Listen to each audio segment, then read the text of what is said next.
Bueno, un poco de introducción que sobre las causas de las enfermedades mentales. Como dice acá, antes realmente se le echaba la culpa a los papás, ¿no? de muchas cosas. Los trastornos de ansiedad, porque el TOC está dentro de los trastornos de ansiedad, vamos a ver una lámina. El autismo, ¿no? Es una enfermedad como donde el chico no habla en los casos severos, tiene varios grados. Trastorno de déficit de atención, los dispersos, distraídos, ¿no? que pierden sus cosas. Con hiperactividad se debían a un mal aprendizaje principalmente porque los padres no los educaban bien. Esto lo he sacado de un libro, que es un texto de clases, de un libro de texto de psicología. Eran entonces la palabra psicógenos, de origen psicológico, producidos por factores psicológicos. Y viene de una historia larga, ¿no? De que en 1900 se publica el libro de Sigmund Freud, en el año 1900, que se llama Interpretación de los sueños. Es como una de las bases del psicoanálisis, ¿no? de las teorías modernas de la psicopatología, la explicación de las enfermedades mentales, ¿no? Fue uno de los primeros. Entonces quedó esa forma de ver las cosas, que las enfermedades mentales son psicológicas. Y Freud le llamó neurosis, ¿no? De angustia, neurosis obsesivo-compulsiva, histérica y neurosis en general, ¿no? Pero desde 1980 ya no se usa la palabra neurosis, pero sí se dice a alguna gente, este es un neurótico, ¿no? Ya todos entendemos. Sigamos. Y vamos a ver una tabla que tengo. Entonces, antes neurosis, la causa psicológica, mala crianza, etcétera. Pero hoy en día se sabe que son trastornos psicológicos, que hay uno de ansiedad que tiene estas características y una más severa que es trastornos de pánico, donde estamos viendo bastantes casos de pánico, de ansiedad generalizada y que tienen todo el día ansiedad, como dice acá, de expectación de desastre inminente, estado de alerta continuo. Y pueden dentro de eso aparecer picos de ansiedad súper aguda, pero es así, sensación de muerte, es horrible. Y falta de aire, irregularidades del corazón, síntomas neurovegetativos, intenso miedo, y miedo a volverse loco, miedo a morir. Anticipación ansiosa, estar pendientes, voy a venir de nuevo. Y otro término que sí se relaciona con el TOC, se llama agorafobia, fobia o miedo de lugares fuera de la casa, algunos llaman lugares abiertos, dicen que agora quiere decir el mercado, entonces ir al mercado donde me da algo y no tengo salvación, entonces por eso da ese tipo de fobia. Sigamos. Entonces hoy en día se llama trastorno de ansiedad generalizada y altera la vida del paciente, el paciente vive con esa ansiedad y hay una más dentro de todo el grupo de los trastornos de ansiedad que se llama ansiedad social, que es como la timidez patológica, traducida en fácil, ¿no? Temor excesivo a ser observado, ¿no? Como escrutinizado, ¿no? Como criticado, ¿no? ¿Qué van a decir de mí, de los demás? Y que lleva a evitar situaciones sociales, o sea, por ejemplo, hablar en público, ¿no? Por ejemplo, defender tu tesis o exponer en una charla, y aunque no crean, todos tenemos un poquito de eso, hemos tenido. Yo alguna vez quería salirme corriendo de una universidad que estaba dando clases y yo decía, esto no me está gustando, mejor me voy. Casi digo, ya vuelvo, ¿no? Pero dije, no, cálmate.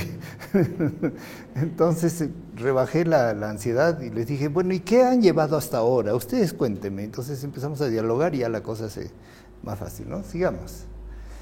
Y acá ahora se llama trastorno obsesivo compulsivo, lo que antes Freud, 1900, 1920, 30, dominó durante décadas estos conceptos de neurosis, hasta como les digo, el 80 recién cambia, ¿no? Ya no se llama más neurosis.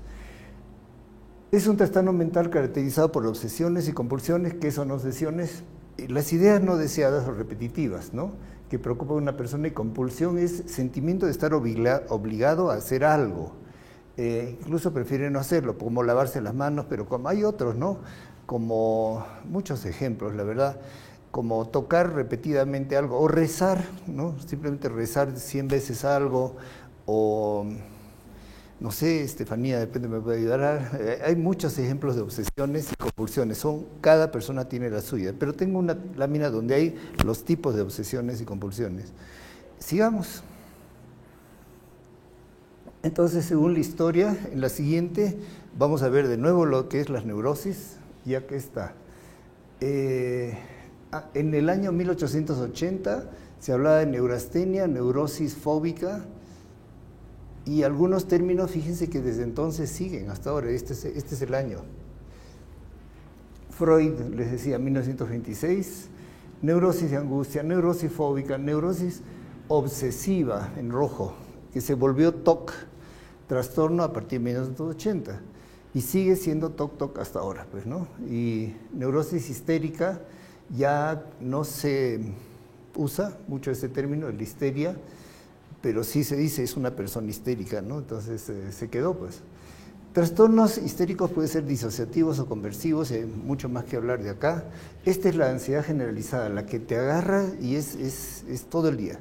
Sigamos porque vamos a ver qué pasa dentro del cerebro, la mente, ¿no? Cuando hay este tipo de trastornos. Acá es sobreposición de trastorno depresivo mayor junto con los trastornos ansiosos. Entonces, no son separados, únicos, que esta persona solo tiene ansiedad, porque muchas veces son sobrepuestos. Y acá la laminita muestra el ánimo triste, alteración del sueño. Este es en el trastorno depresivo mayor. Y en los trastornos de ansiedad, el trastorno del sueño también, casi todos los días veo pacientes que vienen y se quejan, no puedo dormir, no puedo dormir. He ido a 3 neurólogos, a no sé dónde más, y no puedo dormir, ¿no? Entonces, pero se añaden con la ansiedad otros problemas, ¿no? Fatiga, falta de activación, etcétera, etcétera. Entonces, en la realidad no son como en el libro las cosas, no son totalmente capítulo a capítulo separado y separado, no, son mezcladitos, ¿no? Sigamos. Las causas del trastorno obsesivo, ya vemos que muchas otras más, tiene factores hereditarios. También esto viene de un texto de uso en la carrera de psicología. Se ha encontrado comparando los gemelos con los mellizos. Estos son mellizos y estos son gemelos de un solo huevo. Entonces, los que vienen de un solo embarazo, o sea, de un solo huevito, tienen los mismos genes, exactamente los mismos, pero no siempre nacen dos personas que son idénticas, las características son idénticas, los genes son idénticos, pero no desarrollan la enfermedad idéntica, o sea, no es 100%. Siempre hay un factor ambiental medio misterioso, pero es mucho más alto si son gemelos que si son mellizos. Ya va, la concordancia, se dice, de gemelos es como el 60%, hasta algunos dicen más, 80%. La concordancia en mellizos, que pueden ser 2 partos en uno, ¿no? Hombre y mujer, incluso diferente sexo, ¿no? Uno moreno y uno rubio, ¿no? Entonces, son como nacimientos juntos, ¿no? La concordancia es de 15%, como máximo, mientras que en la población la aparición de estos trastornos es 2%, o sea que el factor genético tiene su peso. Y acá habla de una enfermedad que tiene algo de tics, se llama Gilles-Latourette, tics musculares, etc.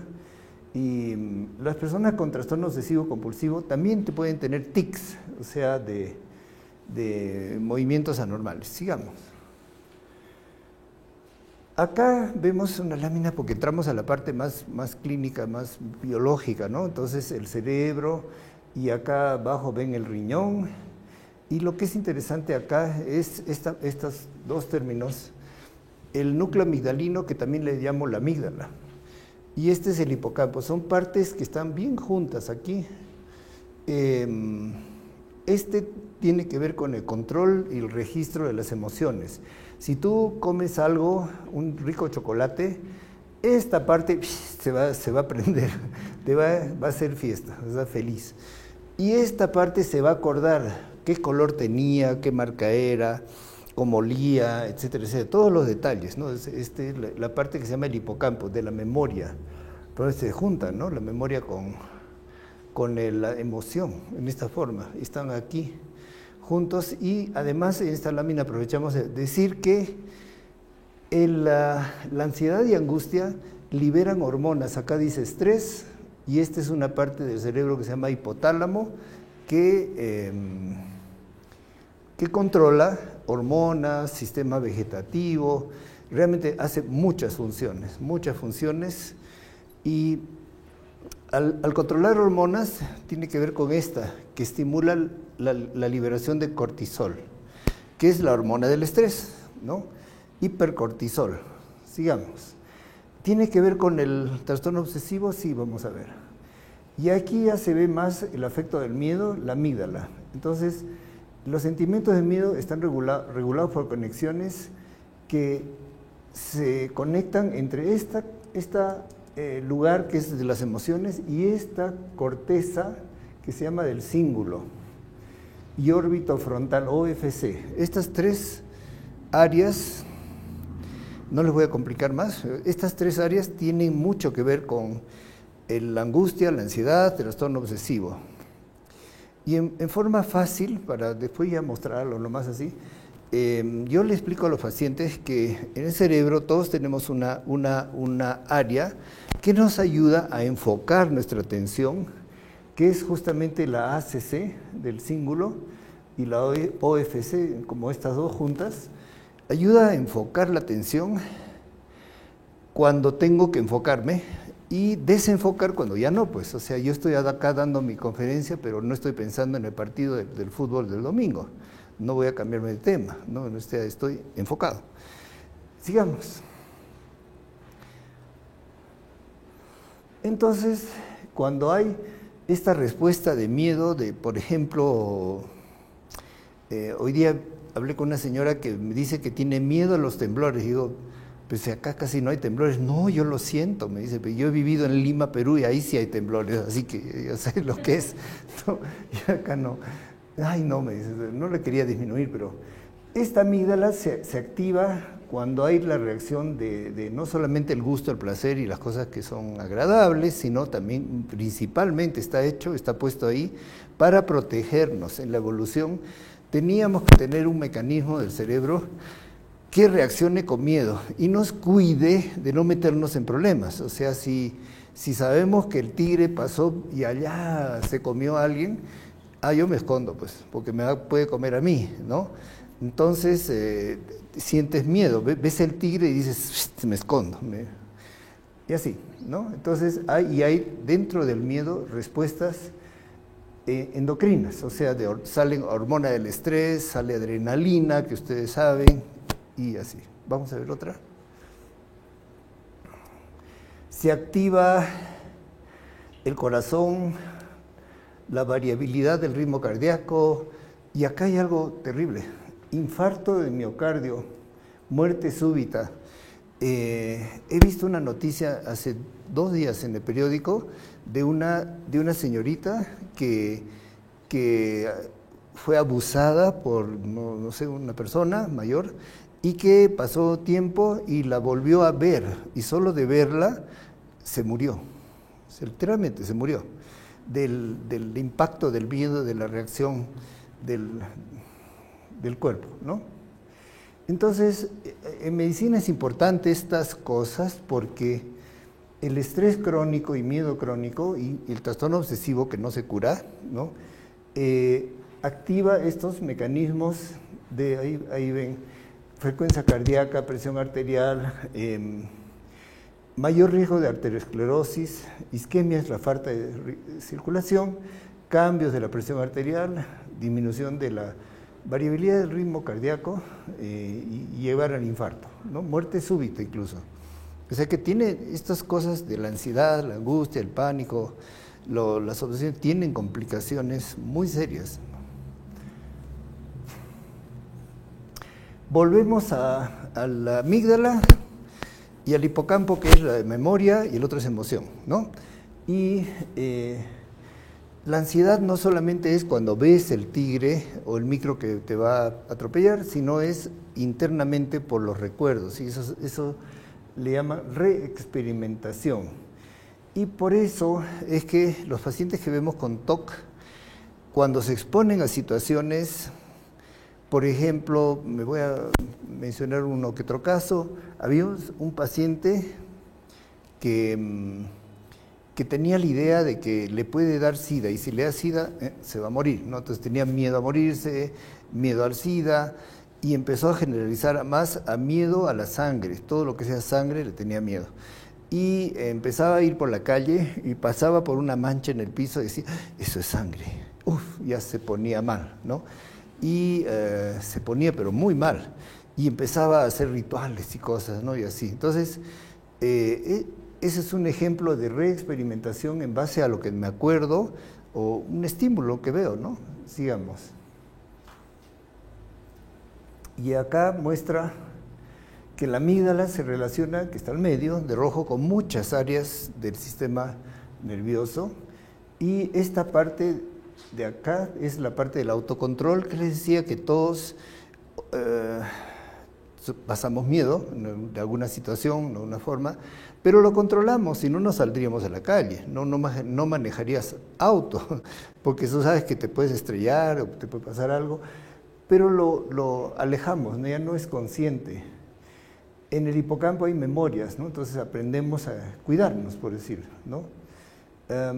Bueno, la amígdala, dice, modula la actividad de la corteza prefrontal y tiene un rol central en la percepción y expresión del miedo.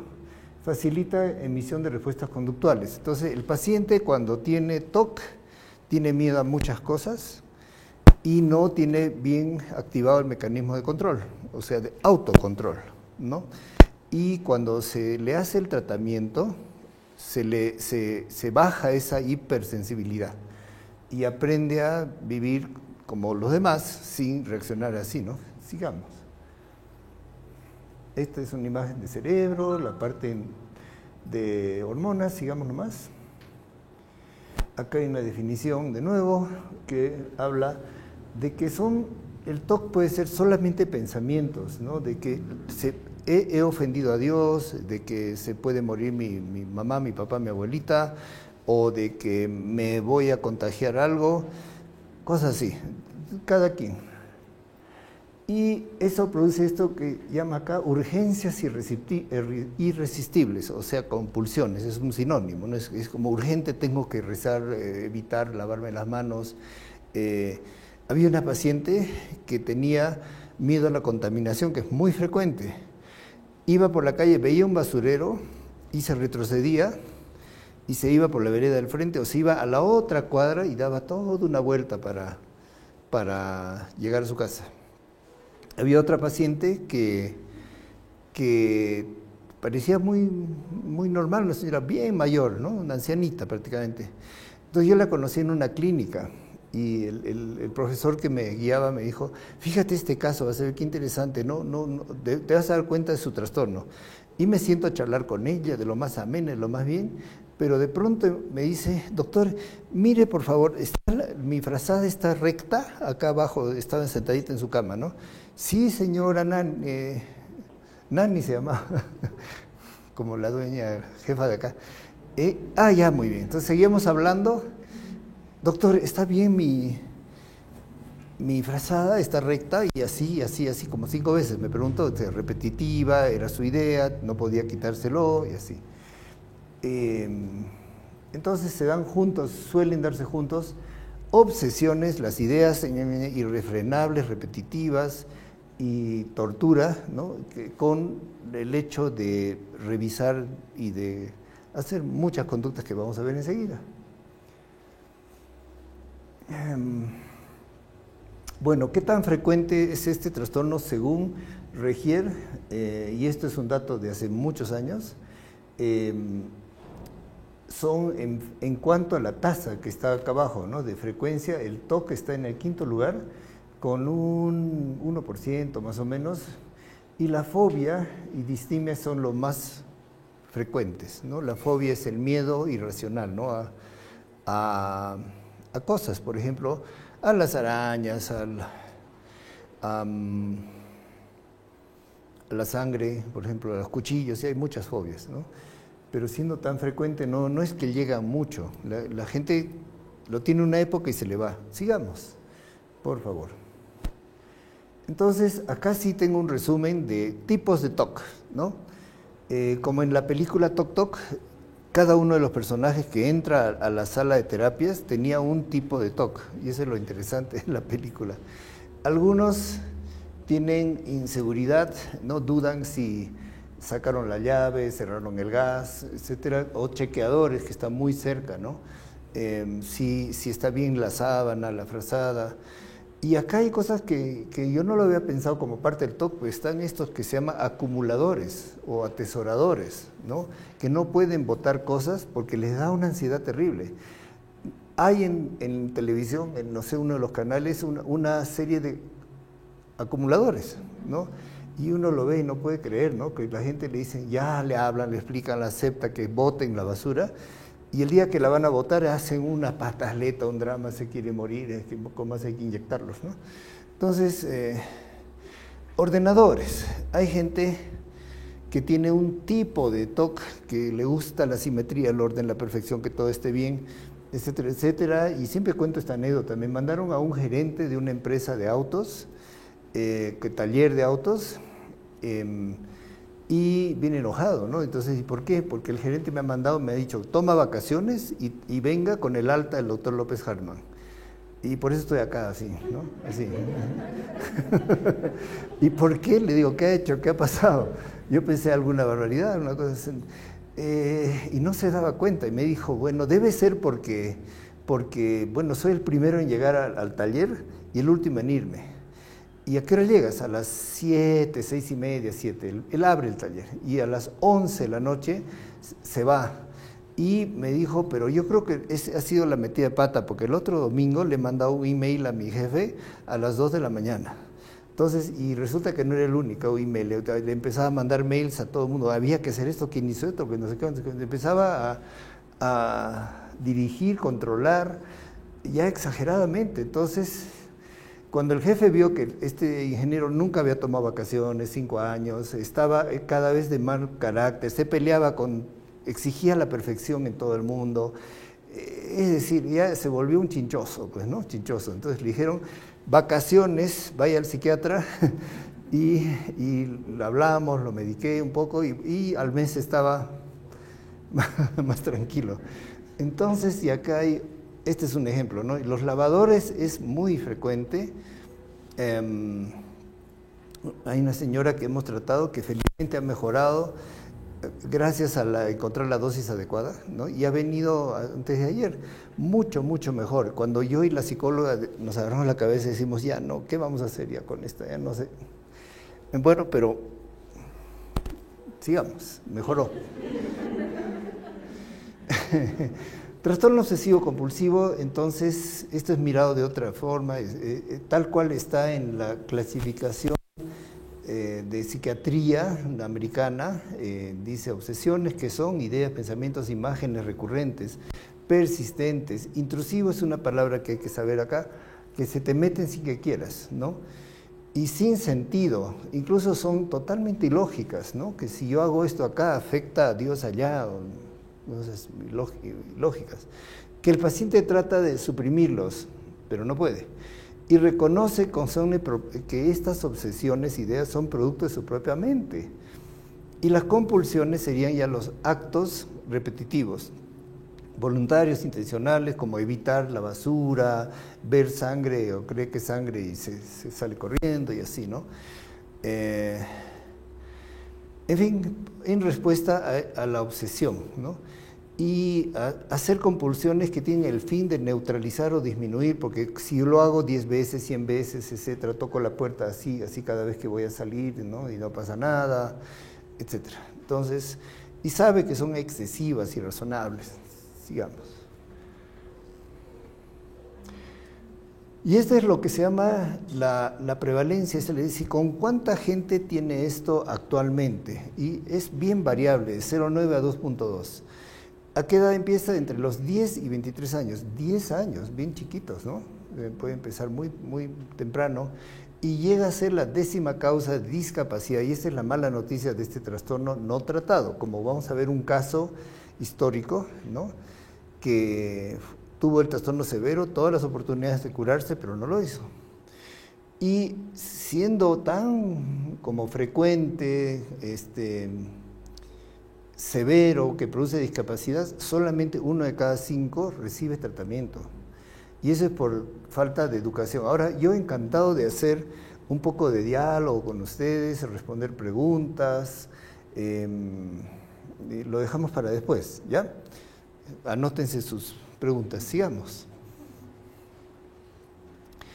Esto es una cosa ya más biológica, pero nos dice, ya hemos hablado de que esta parte del cíngulo de la conexión que nos permite enfocar está mal, y que acá ya introduce la serotonina, una baja de serotonina, y se ha comprobado que este metabolito, lo que se elimina de la serotonina en la orina, está bajo, comparado la persona con TOC con 10 personas normales. Y en el líquido cefalorraquídeo. Entonces, sigamos. Entonces, esta es una clave de qué es lo que está pasando adentro en la bioquímica del cuerpo y por qué actúan y funcionan los antidepresivos, que suben la serotonina. Entonces, es lógico, ¿no? Vamos. En esta vemos un repaso de el núcleo caudado, las partes de la corteza que nos permiten autocontrolarnos, el cíngulo acá, sigamos. Y acá este es interesante, lo he bajado de una página que sigo, que es la Fundación de Investigación en Cerebro y Conducta, y acá habla del estudio más grande del mundo, Enigma OCDE, un gran equipo internacional de investigadores en 27 países, o sea que cuenten con la tecnología de hacer resonancia magnética funcional, juntaron sus datos de pacientes con TOC y compararon la estructura cerebral de 1905 personas, comparados con 1760 controles, no TOC. Sigamos, ¿y qué encontraron?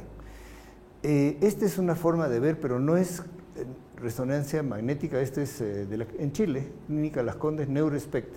Y acá se ve áreas que están opacas y la parte hiperactiva, pero sigamos. Al comparar estos mapas, como esa foto, ¿no? Encontraron que el área de superficie y el grosor de la corteza, porque todos tenemos nuestra corteza, y que tiene un grosor promedio en la mayoría de la gente, pero en estos tiene menos. De ciertas regiones de la corteza eran más pequeños en las personas con TOC, o sea que hay una estructura diferente de su cerebro, ¿no? Y pueden preguntar, ¿eso será antes de tener los síntomas o es a consecuencia de los síntomas? Es una muy buena pregunta porque no se sabe. Entonces, sí. Y acá tenemos cómo se mapea, digamos, áreas de allá que son más delgadas que en personas sanas, por decir, ¿no? Sigamos. En particular observaron que el lóbulo parietal, que son los dos lados, una parte del cerebro que se piensa que tiene que ver con la atención, ¿no? Esto es importante o no importante, esto me acuerdo, esto no me acuerdo. Planificación, inhibición de respuesta, esto mejor me quedo callado, ¿no? Era más delgado en personas con el trastorno. Y se ven afectados en personas con TOC y puede contribuir a esos pensamientos recurrentes, repetitivos, etc. Entonces, en conclusión, hasta acá hay evidencia de que hay una alteración del cerebro de la persona con TOC. Evidencia de que esta alteración puede venir desde niño, que puede ser debido a alguna causa genética, hereditaria, ¿no? Entonces, lo que hace el doctor es preguntarle, o sea que, mire, usted hemos llegado a su diagnóstico y todo lo demás, y ¿alguien en su familia se parece a usted, ha tenido esto? Sí, sale 1, 2, 3 parientes. Raro es que no salga, ¿no? Y si no sale, como han visto, ¿se acuerdan? la tabla esa de colores que hablaba de neurosis, porque en una familia puede haber uno con TOC y otro con pánico, pero están más o menos relacionados, ¿no? O otro con ansiedad y el otro con TOC. Entonces, sigamos. Entonces, otra. Primero, buen diagnóstico. Hay gente que tiene un tumor cerebral que su primera manifestación es volverse obsesivo. Otras que tienen cisticercosis, esa es enfermedad del chanchito, de la larva del chancho que crece en el cerebro y vienen con TOC, pero tienen cisticercosis, esa es la causa. Y una vez hecho un buen diagnóstico, que no hay esas otras cosas, elegir el fármaco correcto, que seguramente va a tener que ver con subir la serotonina, usar las dosis adecuadas y el tiempo suficiente. Yo me acuerdo que el profesor Mariatti decía, la dosis adecuada y el tiempo suficiente, López. Sí, doctor, que me quedaba corto, el paciente no mejoraba, entonces la dosis le subo, sí, pero ya súbale, así, ¿no? Ya, dale. ¿Y por qué es importante lo que anterior he dicho del buen diagnóstico? Porque pueden haber dos enfermedades juntas. O más, depresión muy frecuente que va con el TOC. Esto con TOC. ¿Ah? Abuso, dependencia de alcohol, trastorno de pánico, ansiedad de separación, más en chiquitos, pero fobias varias y depresión, que también hemos visto antes como esa comorbilidad de rompecabezas, se asocian, es decir, que van juntas. Felizmente, el antidepresivo ayuda a la depresión, al TOC y baja la ansiedad, ¿no? Baja la ansiedad. Este trastorno de alimentación está cerca al TOC porque el trastorno de alimentación se puede caracterizar por obsesión por adelgazar o temor a la comida, rechazo al sobrepeso, ¿no? a la grasa y a un montón de cosas. Entonces se abre así de grande, ¿no? Y va asociado, pues, ¿no? Siguiente. Y acá hablamos de medicamentos. Y la dosis de los medicamentos. Este es el más antiguo de los años 70 que salió y que se vio que era efectivo para el TOC. Se llama clomipramina. Hay en La Paz, en el mundo, hay la marca original que se llama anafranil, que no sé por qué ya no llega, pero la clomipramina es un antidepresivo de los años 70, o sea, antiguo, que necesita dosis alta. Entonces, pero que es lo máximo, o sea, si nada funciona de los otros, nos queda ¿no? Pero no se empieza generalmente con el de último recurso, sino se empieza con la paroxetina o la fluoxetina y las dosis que se necesitan son altas. Miren, al inicio y al final, o sea, empieza con esta dosis y se baja, ¿no? Sertralina es otro antidepresivo muy lindo, muy bueno. Hace poco, el año pasado, se celebraron 30 años de se había introducido con muchas buenas experiencias. Fluvoxamina no hay acá. Sigamos. Entonces, en resumen, hay tratamiento, pero con antidepresivos, cuya meta es activar las neuronas que están flojas, que producen serotonina. Y hay veces algunas de más, que producen además otros químicos, ¿no? Inicio de respuesta. En 6 semanas, 10 semanas, se necesita dosis máxima. Estas son guías, ¿no?, que hay. Cuando la respuesta es parcial, solo hay 40% de mejoría, incluso 25% lamentablemente fallan al tratamiento, ni con este antidepresivo funciona. Se necesita continuar la medicación, es larga. Muchas veces yo les explico a los pacientes, esto no tiene un mes, no es una gripe. ¿Esto viene de cuánto? Desde que tenía 15 años. Entonces el tratamiento después largo, ¿no? Entonces, o crónico, más de 30 semanas y así, ¿no?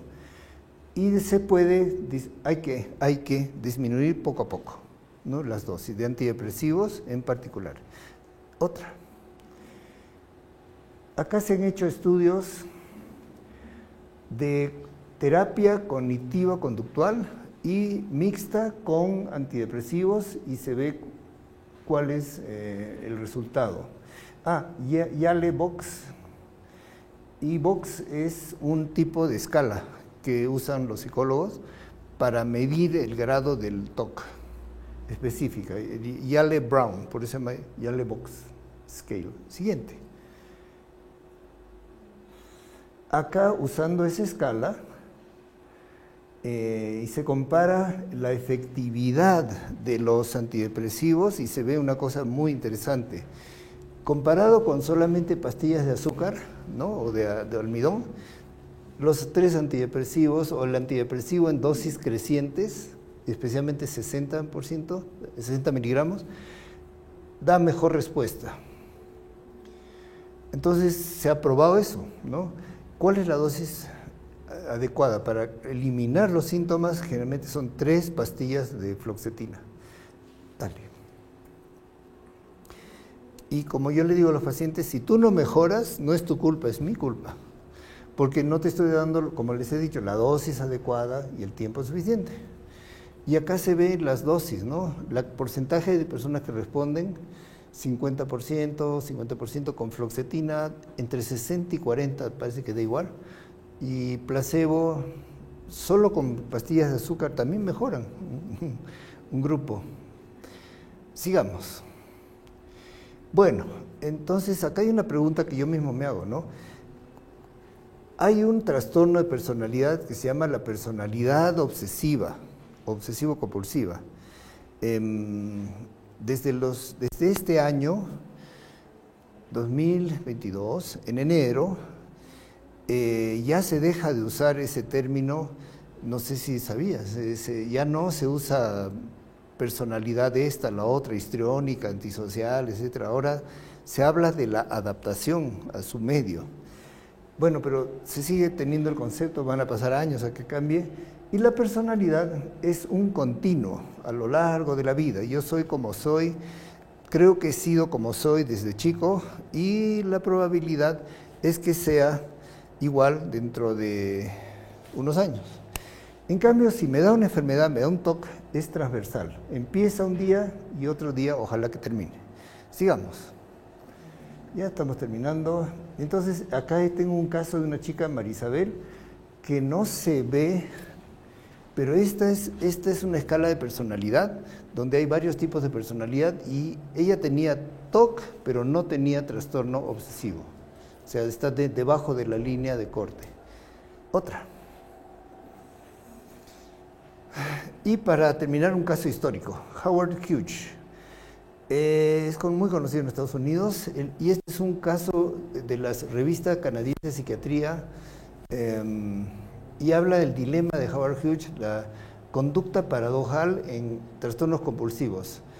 Y este señor tenía a la vez 2 cosas, una estado obsesivo compulsivo con fobia a los gérmenes, y evitaba lavarse, descuidaba su higiene personal, y acá en este artículo reportan 3 casos similares, que son raros. Bueno, en el caso de este señor Howard Hughes, vamos a ver las siguientes. Fue así de joven, guapo,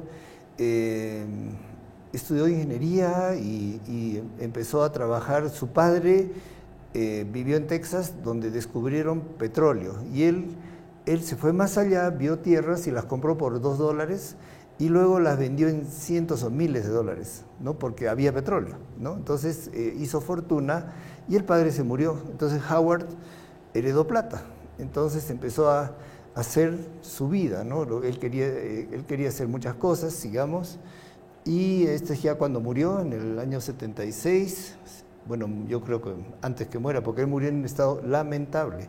Sigamos. Diseñó aviones, diseñó y construyó el avión más grande del mundo. Miren el ancho de las alas, es más grande que un jet jumbo, ¿no? Construyó el avión más rápido del mundo, fue billonario, fundó líneas aéreas, fue productor de cine, dueño de empresas cinematográficas. Siguiente. Y este es el avión que construyó, y él lo voló. Él lo voló, lo hizo despegar, lo construyó. ¿Por qué un avión tan grande, estás diciendo? Porque en esa época de la guerra, 1940, los americanos querían aviones para transportar grandes cantidades de tropa y de material bélico por encima de los submarinos alemanes. Entonces tenía mucho sentido, pero pasó el tiempo y ya no fue tan necesario y le dijeron ya no queremos su avión. Entonces ahí se quedó, históricamente está creo que en Los Ángeles. Sigamos. Y ahora para terminar, este es la tapa de un manual que está disponible para descarga en Google, así se llama, Aprender a vivir con el trastorno obsesivo compulsivo. El concepto actual es de que de repente no te cures, pero sí tienes que aprender a convivir con tu problema. La familia también, ¿no? Es como yo digo, yo soy miope de familia, 4 generaciones y no puedo negar mi miopía y botar mis lentes, ¿no? Entonces sería absurdo. Igual una persona con TOC hay que enseñarle a que aprenda que eso existe, que eso tiene las causas y que lo puede tratar. Y ahora vamos a hablar de los tratamientos psicológicos. Mira, Estefanía, te va a encantar. Intervenciones centrales, core, centrales en el tratamiento de trastorno obsesivo compulsivo y trastorno dismórfico, lo han juntado los ingleses. Esto es nada menos que la Sociedad Psicológica Británica y abajo me faltó, es el Colegio Real de Psiquiatras. Es guías nacionales de práctica y esto es del año 2004 creo. Y solo vamos a ver el índice para que vean todo lo que contiene. Esta es página 1, página 2, intervenciones farmacológicas, clomipramina, que es ese que les digo que es el antiguo, pero que es súper eficaz, otros antidepresivos, y acá habla, bueno, la experiencia de personas, sus familias, intervenciones psicológicas, y acá, con niños, adultos, niños jóvenes, en fin. Intervenciones combinadas, otras intervenciones médicas. Y acá miren, terapia electroconvulsiva, terapia magnética transcraneal, neurocirugía. Y es una de las cosas que me sorprendí, es en psiquiatría son poquísimas las indicaciones para operar un cerebro. Y esta es una de ellas, el trastorno obsesivo. Como es algo que ya se sabe dónde están las neuronas que están mal, se opera ahí y dice que el resultado es espectacular. Se hace se queman una puntita las neuronas y desaparece, ¿no? Ya no se siente nada. Sigamos. Y estas recomendaciones, ¿no? Primero darse cuenta, reconocimiento, evaluación y todo. Y después de darle de alta al paciente con tratamiento, con cirugía, con lo que sea, hay que hacer rehabilitación, ¿no? Psicosocial, porque muchas veces ha estado mucho tiempo en rol de enfermo, ¿no? Y ahí terminamos, creo. Dale, ahí está. Un comercial. La próxima charla de esta serie está a cargo de Carlos Llanque, que es un gran psicólogo que trabaja acá con mucha experiencia. Yo trabajo mucho los casos de TOC con él. Yo los medico, uso mis reglas, ¿no? Veo cuál medicamento es cuál, y esa es la parte del arte de la medicina. La medicina es un arte y una ciencia. Ciencia es aprender la biología, aprender la farmacología, aprender la clínica, aprender el diagnóstico, aprender todas esas cosas. Esa es la ciencia, ¿no? Es bastante teoría, pero la práctica es, cada paciente es único, es especial, es los cuadros de una galería, totalmente diferente del otro. Entonces la intervención es única. Entonces, tratamiento especializado en psicoterapia y eso sería todo. Gracias. Muchas gracias.